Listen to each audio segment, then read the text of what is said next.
Kisah penipuan pemalsuan wine yang menggemparkan Amerika Serikat yang dilakukan oleh warga negara Indonesia.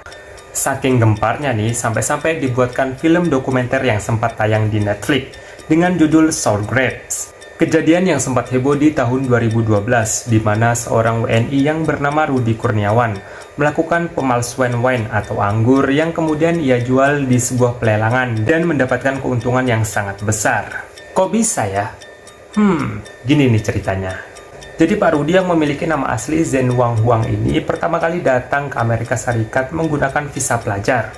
Setelah visanya habis, dia diperintahkan untuk meninggalkan Amerika Serikat secara sukarela. Tapi ia malah memilih untuk tinggal secara ilegal di sana.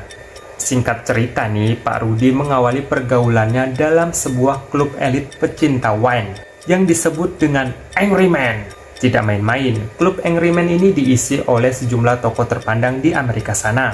Salah satunya adalah sutradara Hollywood terkenal yang bernama Jeffrey Levy. Sikap Pak Rudi yang luwes dalam bergaul membuatnya cepat akrab dengan para wine lovers dan orang-orang yang berkecimpung di dunia pelelangan wine. Apalagi dengan pengetahuannya yang luas tentang wine yang dimilikinya, bahkan dengan mata tertutup, ia dapat dengan mudah mengetahui rasa wine dari berbagai merek terkenal. Hal ini tentunya membuat dirinya semakin menarik perhatian bagi para member Angry Man. Dalam kurun waktu kurang lebih 1,5 tahun, Pak Rudi berhasil mengoleksi sebanyak kurang lebih 3.000 botol wine berharga. Namanya pun semakin mencuat tatkala ia memborong wine langka di pelelangan milik John Capone. Setelah berhasil mengoleksi ribuan wine berharga, Pak Rudi pun menawarkan kembali koleksi wine-nya kepada John Capone untuk dilelang dengan harga yang lebih tinggi. Yang tentu saja wine-wine tersebut adalah wine-wine murah yang telah di-packing ulang menyerupai wine asli yang mahal. Pelelangan tersebut pun berjalan sukses dan puncaknya pada tahun 2006, di mana John Capone berhasil membawa rumah lelangnya, Aker Merrill & Codit, menjadi rumah lelang nomor 1 di dunia dengan pendapatan rumah lelang mencapai lebih dari 100 juta USD dolar. Wow! Namun akhirnya aksi Pak Rudi ini terbongkar setelah salah seorang kolektor wine yang bernama Bill Koch yang memborong wine milik Pak Rudi melalui rumah lelang Aker Merrill & Codit menemukan sebotol wine Petrus Magnum seharga 25.000 dolar yang diproduksi tahun 1921, yang mana Petrus tidak merilis produk tersebut pada tahun 1921.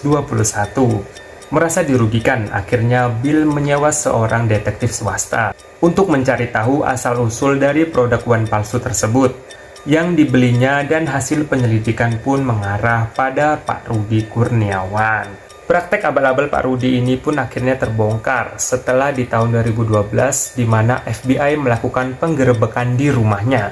Di dalam rumahnya, pihak FBI pun menemukan ratusan botol gabus dan stempel yang berserakan di dapur serta merek wine ternama yang telah berhasil dipalsukan dan siap dijual di rumah pelelangan. Pada putusan pengadilan, pemerintah pun menyita seluruh aset milik Pak Rudi, dan Pak Rudi pun juga diharuskan membayar denda sebanyak 28,4 juta dolar Amerika Serikat atau sekitar 414,8 miliar lah ya untuk saat ini, sebagai kompensasi ganti rugi kepada 7 korban serta kehilangan properti miliknya senilai 20 juta dolar atau sejumlah 292 miliar rupiah. Wow! Atas perbuatan yang dilakukannya, Pak Rudi pun juga kemudian dipenjara selama 7 tahun di penjara federal Amerika Serikat, dan setelah selesai menjalani masa hukuman, dirinya dideportasi ke Indonesia pada April 2021 lalu. Tertarik untuk mengetahui kisah yang lebih utuh? Teman-teman bisa menonton dalam sebuah film dokumenter berjudul Sour Grapes di salah satu layanan film berbayar. Atau ya, teman-teman bisa cari sendiri lah ya. Sampai jumpa di video selanjutnya. Terima kasih. Bye-bye.